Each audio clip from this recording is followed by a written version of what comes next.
أعوذ بالله من الشيطان الرجيم. بسم الله الرحمن الرحيم. طاسيم.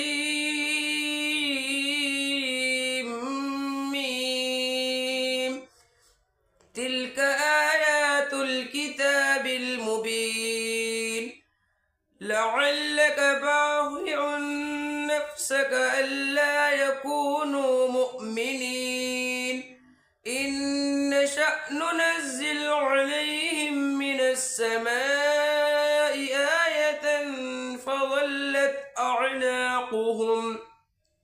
فظلت أعناقهم لها خاضعين وما يأتيهم من ذكر من الرحمن محدث إلا كانوا عنه معرضين فقد كذبوا فسيأتيهم أنباء ما كانوا به يستهزئون أولم يروا إلى الأرض كم أنبتنا فيها من كل زوج كريم إن في ذلك لآية وما كان أكثرهم مؤمنين وإن ربك لهو العزيز الرحيم.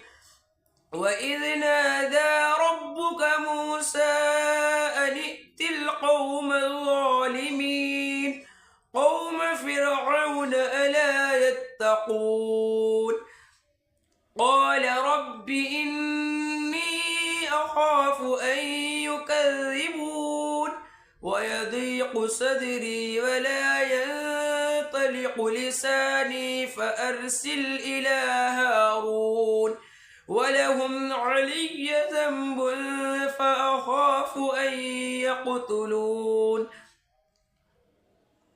قال كلا فاذهبا بآياتنا إنا معكم مستمعون فأتيا فرعون فقولا إنا رسول رب العالمين أن أرسل معنا بني إسرائيل قال ألم نربك فينا وليدا ولبثت فينا من عمرك سنين وفعلت فعلتك التي فعلت وأنت من الكافرين قال فعلتها إذا وأنا من الضالين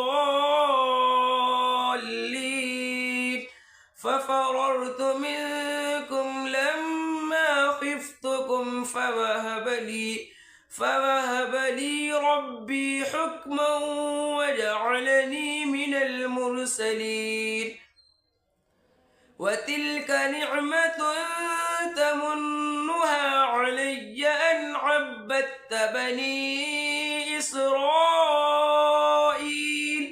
قال فرعون وما رب العالمين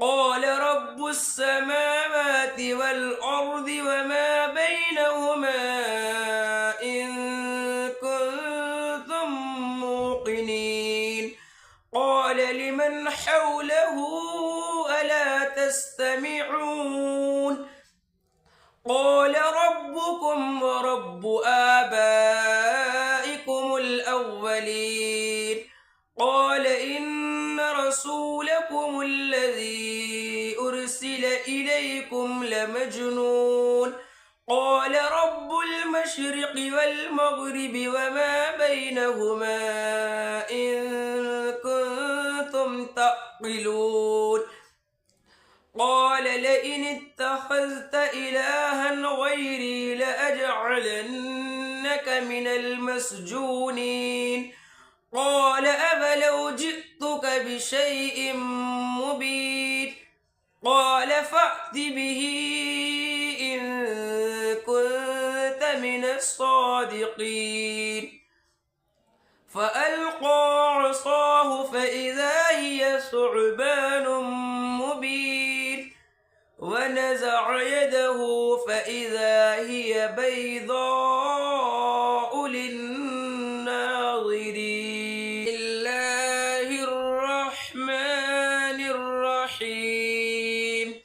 قال للملأ حوله إن هذا لساحر عليم يريد أن يخرجكم من أرضكم بسحره فماذا تأمرون؟ قالوا أرجه وأخاه وابعث في المدائن حاشرين يأتوك بكل سحار عليم.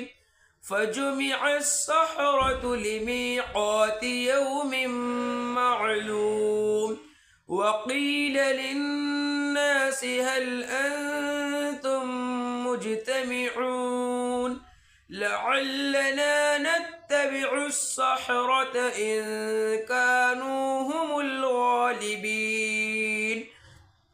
فلما جاء السحرة قالوا لفرعون أئن لنا لأجرا إن كنا نحن الغالبين. قال نعم وإنكم إذا لمن المقربين. قال لهم موسى ألقوا ما أنتم ملقون فألقوا حبالهم وعصيهم وقالوا بعزة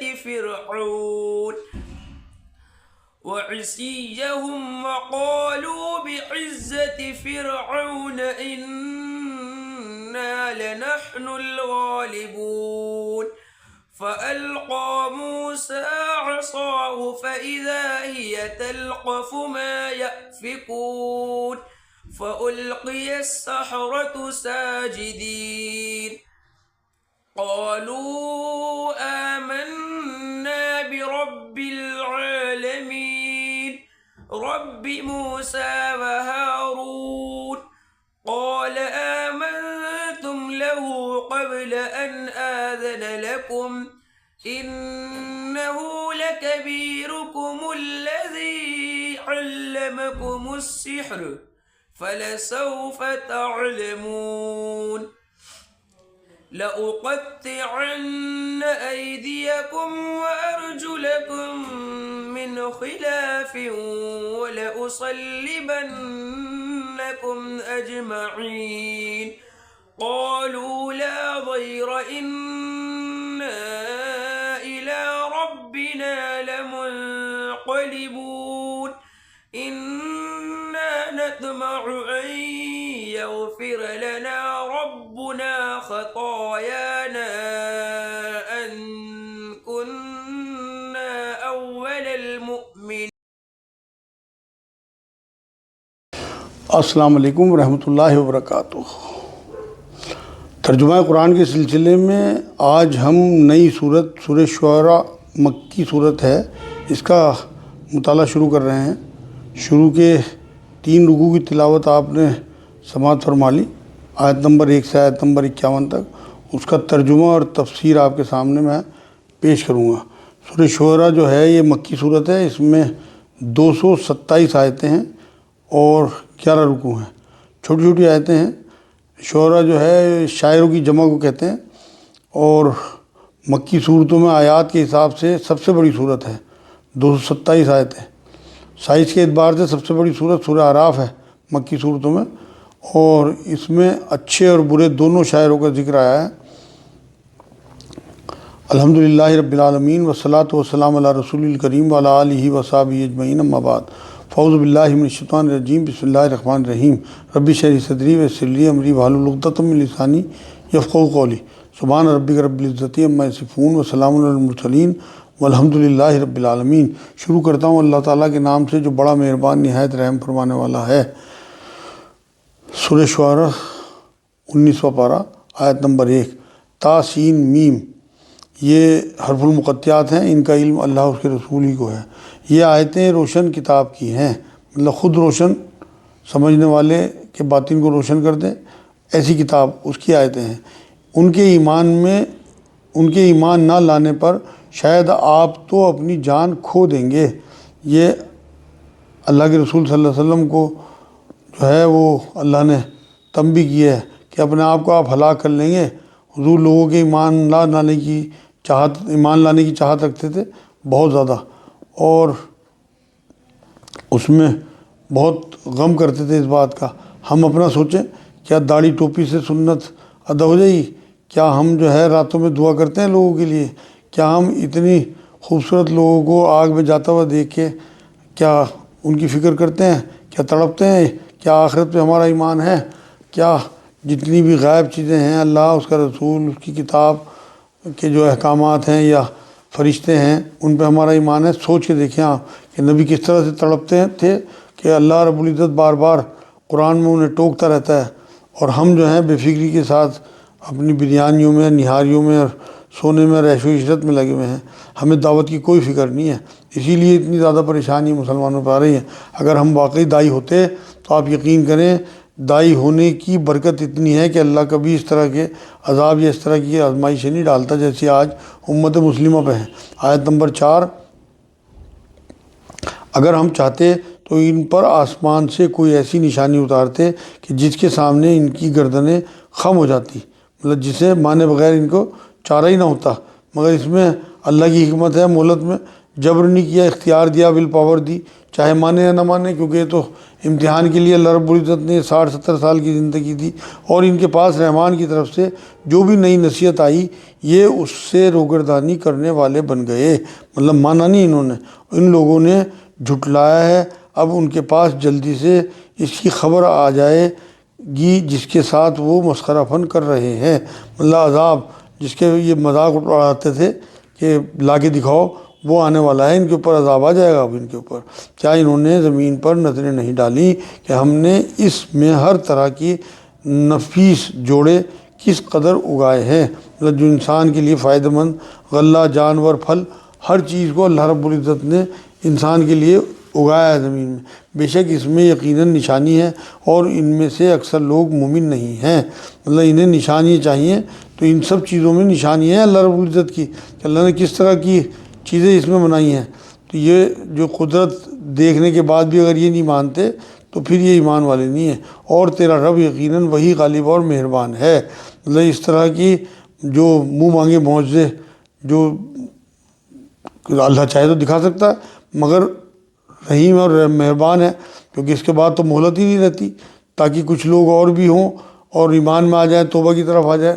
تو اللہ رب العزت کی جو مہلت ہے وہ بھی اس کی رحمت ہے، مطلب جیسے بھوسا کئی بار چھان کے اس میں سے کچھ تھوڑا بہت اناج ہو وہ بھی نکال لیا جاتا ہے، تو اسی طرح سے اللہ رب العزت یہ مہلت دیتا رہتا ہے کہ اچھا ہے کچھ لوگ اور ان کافروں میں سے مومن بن جائیں اور وہ آگ سے بچ جائیں، دوزخ سے بچ جائیں، تو یہ اس کی مہربانی ہے اللہ رب العزت کی۔ اور جب آپ کے رب نے موسیٰ علیہ السلام کو آواز دی کہ تو ظالم قوم کے پاس جا، یہ جو 2 آیتیں ہیں نا 9 اور 10، یہ بار بار دہرائی گئی اس صورت میں، مطلب قوم فرعون کی طرف بھیجا۔ قوم فرعون کے پاس کیا وہ پرہیزگاری نہ کریں گے؟ موسیٰ علیہ السلام نے کہا، میرے پروردگار مجھے تو خوف ہے کہ کہیں وہ مجھے جھٹلا نہ دیں، مطلب تکذیب نہ کر دیں، ایک نبی ہوں میں اور میری وہ مذاق نہ اڑائیں، مجھے جھٹلا نہ دیں، اور میرا سینہ تنگ ہو رہا ہے، میری زبان چل نہیں رہی ہے، پس تو ہارون کی طرف بھی وہی بھیج۔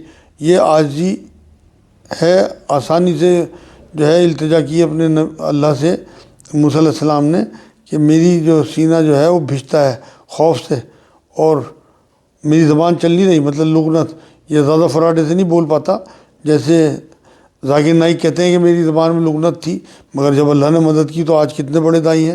تو اسی طرح موسیٰ علیہ السلام نے اللہ کے سامنے اپنی وہ کمی رکھی کہ میں زیادہ بول نہیں پاتا۔ یہ آتا ہے روایتوں میں کہ انہوں نے بچپن میں انگارہ رکھ لیا زبان پہ، تو ان کی زبان میں لکنت آ گئی تھی تو اسے دور کرنے کی ریکویسٹ کی، بس تو ہارون کی طرف بھی وہی بھیج، مطلب انہیں ہارون علیہ السلام کو میرا اسسٹنٹ بنا دے، انہیں بھی نبی بنا دے میرے ساتھ ساتھ، اور ان کا مجھ پر میرے ایک قصور کا دعویٰ بھی ہے، مجھے ڈر ہے کہ کہیں وہ مجھے مار نہ ڈالیں، مطلب اس جرم میں جو جرم ان سے ہو گیا تھا دانستہ، مطلب جان بوجھ کے تو انہوں نے نہیں کیا تھا، اور دفتن ایک شخص جو ہے ان سے غلطی سے قتل ہو گیا تھا وہاں، سورہ قصص میں آئے گا پورا واقعہ وہ۔ اور آیت نمبر 15، جناب باری نے فرمایا، مطلب اللہ رب العزت نے، ہرگز ایسا نہ ہوگا، تم دونوں ہماری نشانی لے کر جاؤ، مطلب معجزے لے کے جاؤ، ہم خود سننے والے تمہارے ساتھ ہیں۔ یہ کتنی بڑی بات ہے کہ سارا معاملہ اللہ نے کہا کہ میری نگرانی میں رہے گا اور میں تمہارے ساتھ ہوں۔ تو اللہ جسے خوشخبری دے دے اور جسے اس طرح کے مطلب پشت پناہی دے دے تو اس سے پھر کہاں ڈرنے کی ضرورت رہ جائے گی۔ تم دونوں فرعون کے پاس جا کر کہو کہ بلا شبہ ہم رب العالمین کے بھیجے ہوئے ہیں، مطلب رب کے بھیجے ہوئے رسول ہیں، خود اپنی مرضی سے نہیں آئے، کہ تو ہمارے ساتھ بنی اسرائیل کو روانہ کر دے۔ فرعون نے بنی اسرائیل کو غلام بنا رکھا تھا، موسیٰ علیہ السلام کی مشن میں انہیں آزاد کرانا بھی تھا، مطلب ان کو ظلم سے آزاد کر، ان پہ ظلم نہ کر بلکہ انہیں آزاد کر دے۔ فرعون نے کہا کہ کیا ہم نے تجھے تیری بچپن کے زمانے میں اپنے ہاں نہیں پالا تھا، مطلب ہمارے ٹکڑوں پہ پلے ہو معاذ اللہ تم، اور تو نے اپنی عمر کے بہت سے سال ہم میں نہیں گزارے، مطلب جب تم چھوٹے تھے بچپن میں، یہ تم نے ہمارے کچھ روایتوں میں 18 سال، کچھ روایتوں میں 30 سال، کچھ میں 40 سال آتے ہیں کہ جب تم چھوٹے تھے بچپن میں تم نے یہاں ہمارے ساتھ رہے، ہم نے تمہیں پالا، پھر تو اپنا وہ کام کر گیا جو کر گیا اور تو ناشکروں میں ہے، مطلب ہمارا کھا کے ہماری قوم میں سے ایک کو قتل کر گیا۔ حضرت موسیٰ علیہ السلام نے جواب دیا کہ میں نے اس کام کو اس وقت کیا تھا جب میں راہ بھولا ہوا لوگوں میں سے تھا، مطلب جب تک مجھے نبوت نہیں ملی تھی، غیر ارادتاً حق کی تلاش میں بھٹک رہا تھا، اس ٹائم میرے سے قتل ہو گیا، پھر تم سے خوف کھا کر میں تم میں سے بھاگ گیا، مطلب اس جرم کی وجہ سے میں یہاں سے دور ہو گیا، پھر مجھے میرے رب نے حکم و علم عطا فرمایا اور مجھے اپنی پیغمبروں میں سے کر دیا، مطلب حکم دیا اور رسالت سے نواز دیا۔ مجھ پر تیرا کیا یہی وہ احسان ہے، مطلب پالنے کا جو احسان ہے جسے تو جتا رہا ہے کہ تو نے بنی اسرائیل کو غلام بنا رکھا ہے، مطلب ایک اسرائیل یعنی مجھے اکیلے کو پالا، اور تو نے تو میری پوری قوم کو جو ہے پوری بنی اسرائیل کو غلام بنا رکھا ہے، زنجیروں میں جکڑا ہوا ہے، کیا احسان جتا رہے تم میرے اوپر۔ موسیٰ علیہ السلام نے یہ بات کہی، انہیں جلال آ گیا اس بات پہ۔ فرعون نے کہا رب العالمین کیا چیز ہے، مطلب وہ تو خود کو خدا بتاتا تھا، سورہ قصص آیت 38 میں ہے کہ میں تو اپنے علاوہ کسی کو تمہارا معبود نہیں جانتا۔ حضرت موسیٰ علیہ السلام نے فرمایا وہ آسمانوں اور زمین اور ان کے درمیان کی تمام چیزوں کا رب ہے، اگر تم یقین رکھنے والے ہو، مطلب اگر تم یقین کر لو تو وہی مالک وہی بادشاہ ہے۔ فرعون نے اپنے ارد گرد والوں سے کہا کہ کیا تم نے سن نہیں رہے، مطلب تم سن نہیں رہے، دروازوں کی طرف دھیان کر کے کہ سن رہے ہو یہ کیا کہہ رہے ہیں موسیٰ علیہ السلام، کیا تمہیں تعجب نہیں ہوا کہ میرے سوا بھی کوئی اور معبود ہے۔ حضرت موسیٰ علیہ السلام نے فرمایا وہ تمہارا اور تمہارے اگلے باپ دادوں کا بھی پروردگار ہے، مطلب سب پشتوں کا رب اللہ ہی ہے، تمہاری اگلی پچھلی سب پشتوں کا۔ فرعون نے کہا لوگو تمہارا یہ رسول جو تمہاری طرف بھیجا گیا ہے یہ تو یقیناً دیوانہ ہے، مطلب تنزیہ کہ یہ رسول صاحب جو اپنے آپ کو رسول بتانے آئے ہیں ان کا معاذ اللہ دماغ خراب لگ رہا ہے، مجنون ہیں یہ معاذ اللہ۔ حضرت موسیٰ علیہ السلام نے فرمایا وہی مشرق و مغرب کا اور ان کے درمیان کی تمام چیزوں کا رب ہے، اگر تم عقل رکھتے ہو، مطلب بنا اس کی بات کا اثر لیے موسیٰ علیہ السلام نے اپنا بیان جاری رکھا اور بولتے رہے، اس کی طرف دھیان ہی نہیں دیا فرعون نے کیا بولا تھا۔ فرعون کہنے لگا سن لے اگر تو نے میرے سوا کسی اور کو معبود بنایا تو میں تجھے قیدیوں میں ڈال دوں گا۔ حضرت موسیٰ علیہ السلام سے اس نے کہا، مطلب قتل کی بات نہیں کی کیونکہ بچپن ساتھ گزارا تھا، کچھ دل میں محبت ہوگی ہو سکتا ہے، تو یہ کہا کہ تجھے قیدیوں میں ڈال دوں گا میں۔ موسیٰ علیہ السلام نے کہا اگرچہ میں تیرے پاس کوئی کھلی چیز لے آؤں، مطلب کوئی معجزہ دکھا دوں تجھے، کیا تو تب بھی نہیں مانے گا؟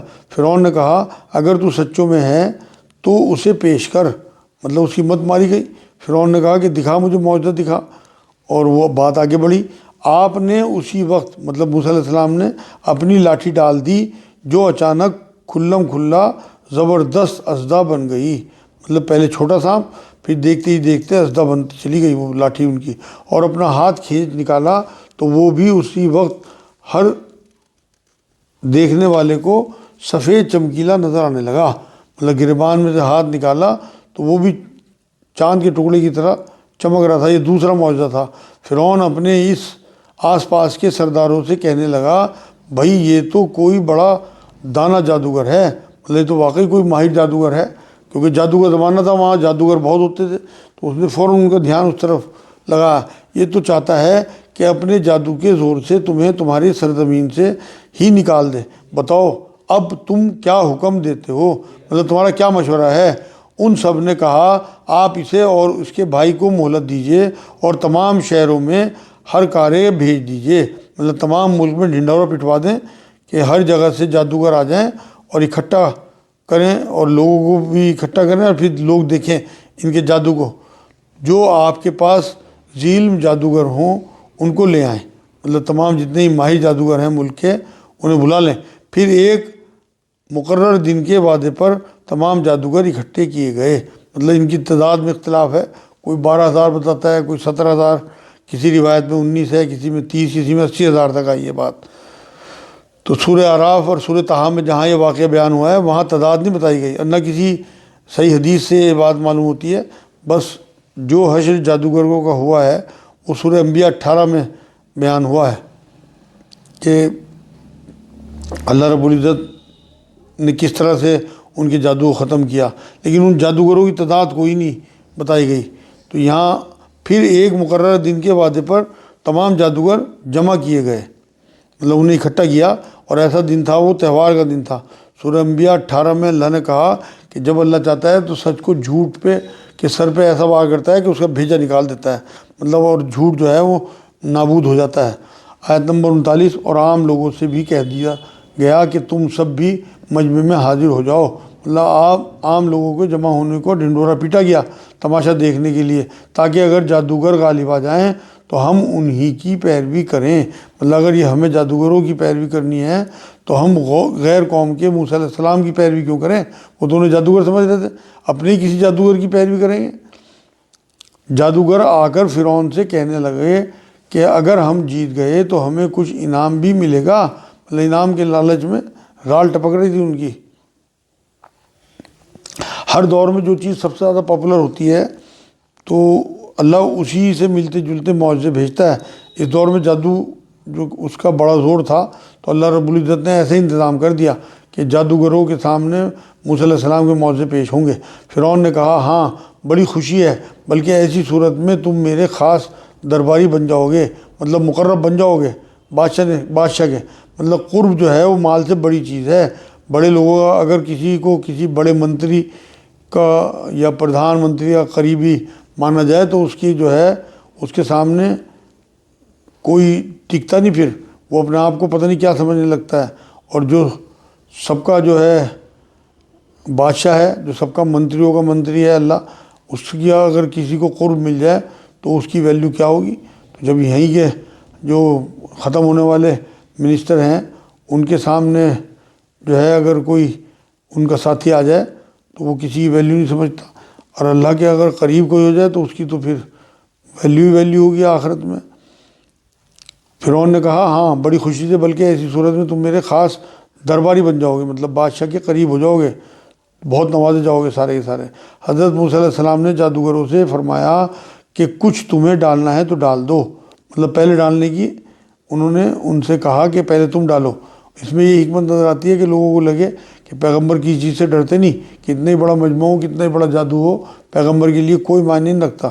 دوسرے یہ بھی تھا کہ اللہ کا بھی حکم پیغمبر جو ہیں ان کی نگرانی میں پیچھے آئی چکی آیت کہ میں تمہارے ساتھ ہوں، اللہ نے انہیں یہ تسلی دے رکھی تھی. انہوں نے اپنی رسیاں اور لاٹھیاں ڈال دی اور کہنے لگے عزت فرعون کی قسم کہ ہم یقیناً غالب ہی رہیں گے. مطلب فرعون کی جے کرتے ہوئے، فرعون کے اقبال کی قسم کھاتے ہوئے، کیونکہ اسے تو وہ رب مانتے تھے. سورہ اعراف 116 میں بھی ہے کہ جادوگروں نے بہترین جادو پیش کیا کہ موسیٰ علیہ السلام بھی اپنے دل میں ہلکا سا خوف محسوس کرنے لگے تھے۔ سورہ طٰہٰ 67 میں بھی ہے کہ انہیں اپنے کامیابی کا بڑا یقین تھا، انہیں جادوگروں کو۔ عزت فرعون کی قسم، مطلب جے جے کار کی فرعون کی۔ آیت نمبر 45۔ اب حضرت موسیٰ علیہ السلام نے بھی اپنی لاٹھی میدان میں ڈال دی، جس نے اس وقت ان کی جھوٹی موٹ کی کرتب کو نگلنا شروع کر دیا۔ جب موسیٰ علیہ السلام نے اپنی لاٹھی ڈالی تو ان کی جو سارے کرتب تھے وہ لاٹھی سارا نگل گئی۔ یہ دیکھتے ہی جادوگر بے اختیار سجدے میں گر گئے، مطلب انہیں قابو نہیں رہا، بے ساختہ ہو کے وہ سجدے میں گئے اور انہوں نے صاف کہہ دیا کہ ہم تو اللہ رب العالمین پر ایمان لائے، یعنی موسیٰ علیہ السلام اور ہارون کے رب پہ۔ مطلب جو لوگ ابھی فرعون کی آنکھوں میں آنکھیں ڈال کے بات کر رہے ہیں، تھوڑی دیر پہلے اسے رب مان رہے تھے، اور معجزہ دیکھتے ہی، کیونکہ وہ جادوگر تھے، اپنے فن کے ماہر تھے، انہیں پتہ تھا کہ یہ جادو نہیں ہے، تو انہیں لگ گیا کہ یہ واقعی اللہ کے سچے پیغمبر ہیں، تو انہوں نے یہ فوراً سجدہ کیا اور پھر ایمان میں آ گئے۔ فرعون نے کہا کہ میری اجازت سے پہلے تم اس پر ایمان لے آئے، مطلب ماں بدولت کی اجازت کے بغیر، یہ تمہاری ہمت اور جرت کہ تم نے مجھ سے پوچھا بھی نہیں اور تم ایمان کی بات کرنے لگے۔ یقیناً یہی تمہارا وہ بڑا سردار ہے جس نے تم سب کو جادو سکھایا ہے، مطلب یہ سب نورہ کشتی ہے، سب پہلے سے طے تھا، تم ملے ہوئے ہو، تمہارا یہ سارا معاملہ، یہ تمہارا گرو ہے۔ موسیٰ علیہ السلام کو کہا، سورہ اعراف 123 میں بھی ہے کہ تم سب ملے ہوئے ہو، یہاں سے سب کو بے دخل کرنا چاہتے ہو، مطلب انہیں نکالنا چاہتے ہو، سب کو، بنی اسرائیل کو، یہ سب نورہ کشتی ہے، تم نے مطلب ایک دوسرے کو جادو سکھا رکھا، سو تمہیں ابھی ابھی معلوم ہو جائے گا، قسم ہے میں ابھی تمہارے ہاتھ پاؤں الٹے طور پر کاٹ دوں گا اور تم سب کو سولی پر لٹکا دوں گا۔ مطلب وہ تشدد سے اتر آیا تھا۔ انہوں نے کہا کوئی حرج نہیں، ہم تو اپنے رب کی طرف لوٹنے والے ہیں، مطلب بس ہمارا رب ہمیں معاف کر دے۔ یہ پہلے بھی آ چکا کہ ایمان کی دولت جو ہے، تھوڑی دیر پہلے لالچ تھا ان کی آنکھوں میں، اب آنکھوں میں آنکھیں ڈال کے بات کر رہے تھے، تو یہاں بس ان کا یہ کیا ہے کہ ہم لوٹنے والے ہیں اپنے اللہ کی طرف، بس وہ ہمیں معاف کر دے کسی طرح سے، ہمیں تو اب چاہیے، ہمیں کوئی ڈر نہیں ہے تیرا کہ تو ہمارے ہاتھ پیر کاٹ دے۔ آج کی آخری آیت، اس بنا پر کہ ہم سب سے پہلے ایمان والے بنے ہیں، ہمیں امید پڑتی ہے کہ ہمارا رب ہماری سب خطائیں معاف کر دے گا۔ مطلب ہماری قوم میں ہم نے سب سے پہلے جو ہے ایمان لائے، ان کوئی ایمان نہیں لایا تھا اس سے، ان جادوگروں سے پہلے، تو اللہ سے اچھی امید، پازیٹیو سوچ اور اللہ پہ مطلب یقین تھا کہ ہم پہلے ایمان لانے والے ہیں تو اللہ ہمیں ضرور معاف کرے گا۔ یہ آج الحمدللہ شروع کے 3 رکوع سورہ شعراء کے پورے ہو گئے۔ وما علینا الا البلاغ۔